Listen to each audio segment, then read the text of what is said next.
Bueno, llegamos a nuestro episodio número 15. 15. En un futuro Me lo van a pagar, pues ya esta es la quincena entonces, ¿no? Sí. Y como siempre, pues hoy se nos presenta un texto muy interesante que también ilumina nuestra existencia y nuestra vida. Y por eso seguimos nosotros prendiendo nuestra luz. A la segunda, Ilumina. como siempre, la vencida, Aníbal. Sí. Eso me encanta. Mira, este episodio número 15 la hemos denominado acompañar o anular. Seguimos en el Sermón del Llano. Sí, seguimos con Lucas. Son 3 semanas que llevamos con este texto del Sermón del Llano. Y bueno, y es un texto que hay que ponerle mucha lupa, porque con buenas intenciones también se puede hacer mucho daño. Por eso el tema de acompañar o anular. Pero bueno, como esto no lo podemos hacer solo, como esto es un don de Dios, vamos entonces a primero inspirarnos en Él. Y por eso vamos a hacer entonces esta lectura para que sepamos de dónde nos estamos fundamentando. Evangelio según San Lucas, capítulo 6, versículos del 39 al 45. Y añadió una comparación. ¿Podrá un ciego guiar a otro ciego? ¿No caerán ambos en un hoyo? El discípulo no es más que el maestro. Cuando haya sido instruido, será como su maestro. ¿Por qué te fijas en la pelusa que está en el ojo de tu hermano y no miras la viga que hay en el tuyo? ¿Cómo puedes decir a tu hermano, hermano, déjame sacarte la pelusa de tu ojo, cuando no ves la viga del tuyo? Hipócrita, saca primero la viga de tu ojo y entonces podrás ver claramente para sacar la pelusa del ojo de tu hermano. No hay árbol sano que dé fruto podrido, ni árbol podrido que dé fruto sano. Cada árbol se reconoce por sus frutos. No se cosechan higos de los cardos, ni se vendimian uvas de los espinos. El hombre bueno saca cosas buenas de su tesoro bueno del corazón. El malo saca lo malo de la maldad, porque de la abundancia del corazón habla la boca. Palabra del Señor. Es típico que cuando uno escucha esta lectura, lo primero que se activa son nuestros esquemas, porque la hemos escuchado tanto. Y además, como siempre hemos repetido, entonces lo primero que aparece son prejuicios. Cuando uno escucha, bueno, y además uno lo utiliza constantemente, bueno, mira, sácate, ¿sí?, la basurita que tienes en el ojo antes de señalar a la otra persona. Entonces, bueno, esta lectura, lo primero que puede aparecer, y es uno de los grandes peligros que tenemos, es que aparece de una forma muy, pero muy negativa. Muy negativa. Entonces, bueno, y todo se activa desde lo negativo. Aquí es entonces donde tenemos que dar el primer paso. Tenemos que ir eliminando esos mitos y haciendo matices. ¿Cómo lo ven los exegetas esta lectura? Sí, mira, Dani, muchos especialistas ven esta lectura de una perspectiva más bien positiva. Jesús está hablándole a los discípulos, por supuesto, discípulos en el sentido amplio. Allí hay una muchedumbre, y Jesús está dando una catequesis de cómo actuar. De modo que todo lo que vamos a ver en esta lectura está en clave positiva, en clave de lo que puede ocurrir con cualquier ser humano. Y por eso entonces ha tenido incluso 3 partes. Sí. Cuando comenzamos con las bienaventuranzas, todo lo que supone ese sentido de fe. Entonces, cómo en medio de la adversidad, en medio de nuestras pobrezas, en medio de nuestros llantos, eso no tiene la última palabra, sino esa fe en el Dios de la vida nos lleva a crecer. Luego, la segunda semana, que fue lo que vimos en el episodio anterior, el tema de cómo amar a los enemigos. Pero eso, siempre nos vamos ya al piso 50, decíamos la semana pasada. Hay que pasar por diferentes etapas. En esta oportunidad, lo que supone, con muy buenas intenciones, que queremos acompañar a la gente, el deseo de poder incluso dar hasta los mejores consejos, deseo de que la gente viva, que disfrute. Si no le ponemos lupa, entonces nos podemos hacer también mucho daño. Entonces eso supone un tema de revisarnos y revisar a otros. Entonces por eso vamos entonces a ir desmembrando bien cada una de estas partes. Vamos a comenzar con una típica palabra que es muy dura, la de hipócrita. ¿Sí? Entonces no, hay que ponerle mucha lupa, porque aquí las chicas que están tras bastidores las llamamos hipócritas al comienzo, y entonces nos pusieron esa cara, como seguro la cara de los que nos están viendo y los que nos están escuchando. cuando se nos dice el tema hipócrita, hay que ver el proceso. Y por eso donde dice, ¿por qué te fijas en la pelusa que está en el ojo de tu hermano hipócrita y no miras la viga que hay en el tuyo? ¿Qué es eso entonces de hipócrita?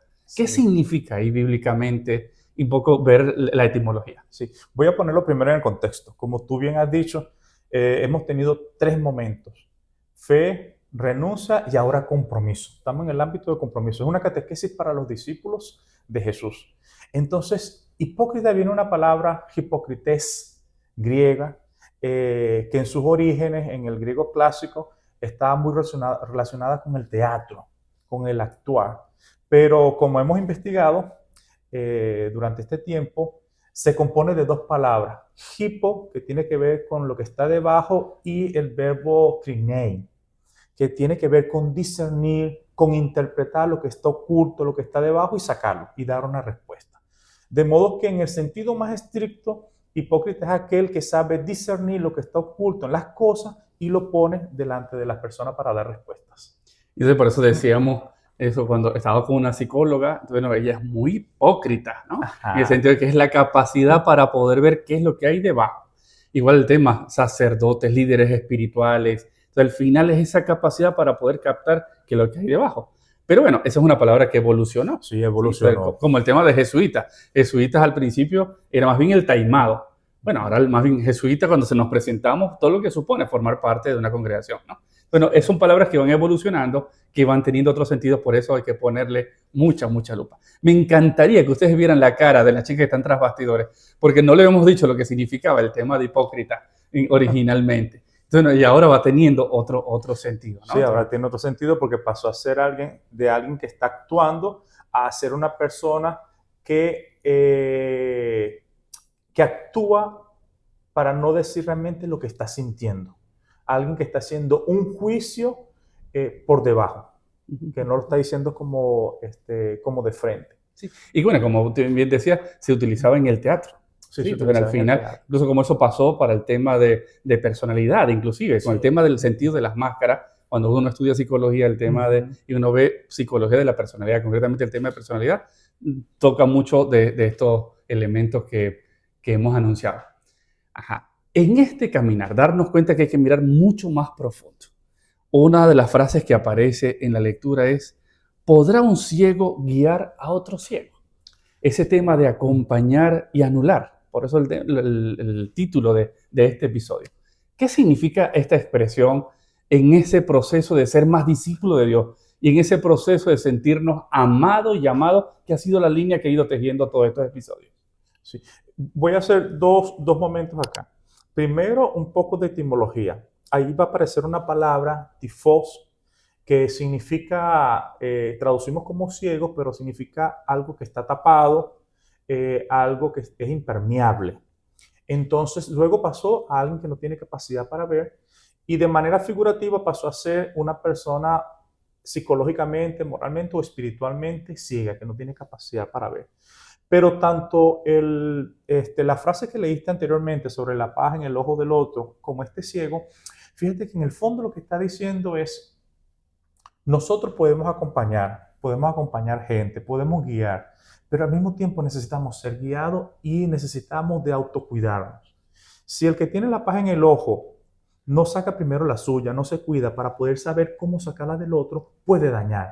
Si el que es ciego vive en la oscuridad y no consigue luz a través de pedir ayuda, buscar a alguien que le acompañe, pues no puede guiar a otro ciego. Entonces, las 2 frases creo que van muy conectadas. Y tú hablabas también, Aníbal, cuando estábamos tras bastidores, de lo que suponía la ceguera y la sordera. Así como unas situaciones que eran muy duras en el tiempo de Jesús y que, bueno, que tienen mucha aplicación también en nuestros tiempos. Sí, la ceguera y tanto ser ciego como sordomudo eran 2 grupos de enfermedades muy complejas que hacían que las personas se autoexcluyeran. Unos por no poder escuchar y hablar, no podían comunicarse, otros por no poder ver. Lo de la ceguera, posiblemente el tema de la temperatura, el calor, la suciedad, el polvo, de esos contextos, posiblemente producía o hacía posible que fuera una enfermedad bastante común, ya sea en Palestina como en el Oriente en general. Entonces, claro, quien está ciego, aunque quiera guiar a otra persona, tiene que tener cuidado porque todos tenemos nuestras partes ciegas. pero tenemos que tener cuidado de no auto excluirnos, no encerrarnos, no alejarnos. Sí. Y allí, porque hay que también, reitero, seguir poniendo lupa, ¿no? Incluso miro la luz, precisamente, bueno, para que desde esa luz nos pueda iluminar muchos más elementos. Cuidado cuando hablamos del tema de acompañar, no es solamente aquellos bueno, que son psicólogos, son psiquiatras, que son sacerdotes, que son líderes espirituales, que tienen un liderazgo bueno, que para poder apoyar a equipos, ¿no? Aquí cuando hablamos también de liderazgo, es cuando yo acompaño a mi hijo, cuando yo incluso acompaño a mi madre que está enferma, cuando yo acompaño a mi amigo, cuando yo voy caminando con ellos, entonces en ese intercambio que siempre con el deseo de dar lo mejor. Una de las cosas que a mí a veces me aterra cuando me toca ir a funerales, las cosas que decimos. Eso es un buen momento de acompañamiento en donde con la mejor intención podemos dañar a mucha gente. Entonces, bueno, eso, la gente que eso está sufriendo en el momento y la típica expresión es que Dios lo quiso así. Entonces, al final son puñales, ¿no? O decir, mira, es que eso, qué bueno que ya descansó.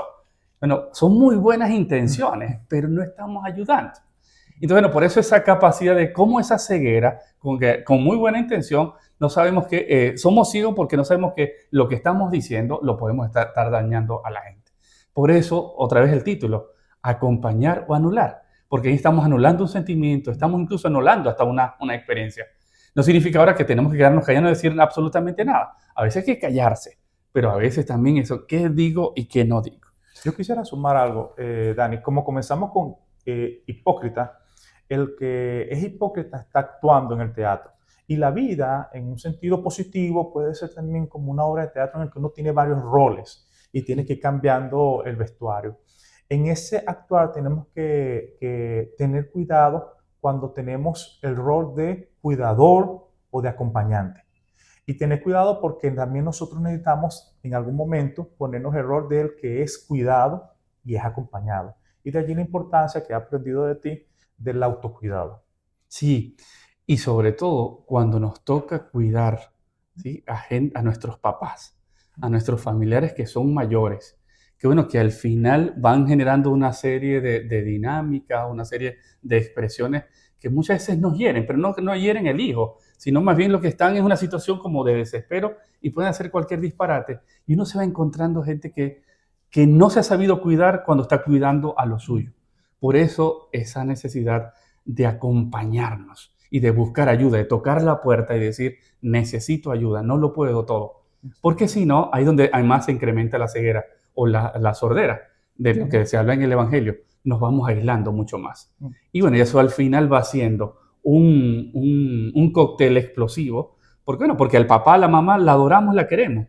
Pero bueno, como eso, estamos tan agotados, tan desbordados, le podemos decir cualquier disparate y esa ambivalencia que experimentamos es muy dura, ¿sí? Entonces, por eso, ese acompañar. Y por eso el Evangelio termina con una frase que es muy buena, que nos permite también cerrar este episodio. Lo voy a leer textual, porque además el análisis exegético que tú hiciste, Aníbal, me pareció, pero brillante. Dice, el hombre bueno saca cosas buenas de su tesoro bueno del corazón. ¿Qué es esto? Porque, bueno, ahí hay unas palabras, cuando tú hiciste el análisis exegético, hay una serie de palabras que nos ayudan mucho. Bueno, primero está una palabra que a mí me gusta mucho, cardía. De ahí viene la palabra corazón. Cardía en el mundo semítico es el centro del ser humano. Es donde se dan los sentimientos, las emociones, los pensamientos, donde se procesan. Pero en este texto se habla también de texauros, de un lugar donde se pueden acumular o guardar cosas que después evolucionó a tesoro. Entonces habla del tesoro del corazón. Y yo reflexionaba y decía, bueno, si tenemos un tesoro en el corazón, un tesoro en el centro de nuestra vida, ¿qué cosas nosotros vamos acumulando allí? Porque es diferente acumular odio, rencor, resentimiento. Si acumulamos eso, los frutos que daremos, porque este texto habla de los frutos del árbol bueno, los frutos que daremos corresponderán a eso que estamos acumulando. Por el contrario, si acumulamos perdón, si acumulamos reconciliación, gratuidad, justicia, bueno, los frutos serán también coherentes con eso que estaremos acumulando. De ahí la importancia de revisar ese pequeño lugar dentro de nuestro corazón donde vamos guardando cosas sin darnos cuenta a veces. y que otra figura que también se utiliza en esta misma lectura de hoy es la del árbol, que es un árbol que puede ser muy joven, mediano y viejo, pero que siempre, siempre da fruto. Entonces, por eso, ¿cómo poderlo cultivar? Porque además una de las cosas que tú también conversabas, el tema de las expectativas que uno va teniendo en ese fruto que yo quiero dar. Y ahí es donde uno se va frustrando mucho, se va también eso flagelando ante todo esto. Entonces, por eso, ¿qué significa ese tesoro y ese árbol? ¿Qué elementos comunes de acuerdo a ese análisis bíblico? Bueno, el elemento común es que vamos a dar de aquello que nosotros estamos, nuestro fruto corresponde a aquello que nosotros estamos cultivando y corresponde también al momento vital que estamos nosotros experimentando. Por eso, la manzana dará manzana y el mango dará mango. Entonces, depende de aquello que estamos llamados a dar, ese es el fruto que deberíamos nosotros producir. No podemos sobreexigirnos dando un fruto que no nos corresponde dar, sino verificar bien a qué estamos, cuál es el fruto que estamos llamados a dar y según el momento vital, los frutos que yo daba cuando tenía 20 ya no son los que doy ahorita, ni son los que daré cuando tenga 60, 80, si Dios me da vida y salud. Según el momento podemos dar frutos, pero siempre somos fructíferos. Y por eso el primer fruto, que creo que después de haber pasado estos minutos en el episodio, es tener esta lectura saliendo de nuestros esquemas y viéndolo desde otras perspectivas. Eso creo que nos ayuda muchísimo con todo este recorrido del Sermón del Monte. Y ahí con esto terminamos este tiempo ordinario, porque ya la semana que viene comenzamos el tiempo de Cuaresma, donde tiene toda una lógica muy especial. Pero esa Cuaresma nos ayuda a poder atravesarla mejor cuando hemos pasado por este recorrido del llano, de todo este discurso de Jesús, en donde tú decías 3 palabras que son claves. La primera era la fe, la segunda, renuncia, y la tercera, compromiso. Compromiso. Bueno, comprometámonos con nosotros para saber acompañar y dejarnos acompañar. Por eso es muy, muy importante siempre tener la conciencia de que no podemos solo, que siempre tenemos que buscar ayuda. Así que bueno, y la primera ayuda la recibimos a ese Dios de la vida que nos bendice. Vamos a hacerla a través de esta oración, pero esta oración también nos ayuda a poder buscar ayuda entre los seres humanos. Que Dios nos bendiga y que Dios nos bendice siempre desde lo mejor, en los mejores lugares, en los mejores rincones, pero sobre todo en los mejores corazones. Padre de la vida, te pedimos humildemente que nos concedas la gracia de dejarnos guiar por tu sabiduría y amor, que seamos instrumentos de tu paz, capaces y dispuestos para acompañar a aquellos que más lo necesitan. Aparta de nosotros la ceguera que nos impide ver tus bendiciones y la belleza que reside en cada persona. En lugar de emitir juicios apresurados, ayúdanos a cultivar la empatía y la comprensión. Llena nuestros corazones con los tesoros que provienen de ti, amor, compasión y generosidad. Que podamos compartir estos dones con los demás, para que se sientan amados, valorados y bendecidos por tu presencia en nuestras vidas. Amén. En el corazón, ¿sí? Es el lugar. Bueno, ¿por qué colocamos consagramos el óleo de los catecúmenos, lo colocamos en el pecho? Pues bueno, según la tradición bíblica, el corazón es el lugar donde surge lo más bello de toda persona. El lugar donde guardamos todas las cosas más hermosas que tenemos como personas. Entonces, por eso, cuando colocamos allí esa unción es cómo poder cultivar ese corazón. Pero también en el corazón es donde puede surgir lo peor o entrar lo peor. Por eso cuando colocamos esa unción, eso para que se haga impermeable al mal, que se haga impermeable a lo peor. En la antigüedad se dedicaban algunos espacios para guardar cosas, para poner cosas que se querían resguardar, y con el tiempo pasó a ser cosas valiosas. El texto nos dice que también en el corazón tenemos un espacio donde guardamos cosas valiosas, cosas que son valiosas para mí. Ya sean valiosas, le doy un valor porque fue una experiencia negativa que estoy llevando hacia adentro, o ya sean valiosas porque incluso si es una experiencia negativa la estoy procesando de forma positiva. Aunque sea una forma algo negativa, la puedo procesar de forma positiva. Darle la vuelta, ¿no? Entonces, allí el juego de cómo resguardar ese espacio tan sagrado para llenarlo de cosas buenas, porque como termina el texto, la boca habla de lo que hay en el corazón. Según lo que nosotros cultivemos allí, eso es lo que vamos a ir expresando en el día a día. Llega un mundo tan lleno de tantas dificultades, de tantas situaciones difíciles. Para poder cultivar y para poder atesorar grandes cosas en ese espacio que es el corazón simbólicamente hablando, solamente lo podemos cultivar de un corazón profundamente agradecido. Porque un corazón agradecido es el que es capaz de darle la vuelta a la herida. Un corazón agradecido es el que es capaz de mirar más allá de la adversidad y ver siempre la oportunidad. Un corazón agradecido es el que está viendo ángeles constantemente cuando mucha gente ve demonios, ¿no? El proceso, y no es un tema de un optimismo tonto, no. Eso supone cultivar la vida, aceptar el dolor, pero sabiendo que la última palabra no tiene el dolor, como hemos insistido, sino que el corazón agradecido es el que te levanta, te hace reconocer la situación dura y dice, bueno, tengo dos opciones, me echo a morir o sigo caminando desde la bendición. Entonces, no, el corazón agradecido es un corazón que te hace caminar, que te hace incluso caminar como ese sanador herido. Pues no solamente estás caminando tú solo, sino que también te permite siempre andar en acompañamiento. Un itinerario personal y familiar acompañados por la psicología y la espiritualidad. Presentado por Psicodata Venezuela, la Escuela de Psicología y la Parroquia María Trono de la Sabiduría de la Universidad Católica Andrés Bello. No olvides suscribirte, darle like y compartir con tus seres queridos y en tus redes sociales.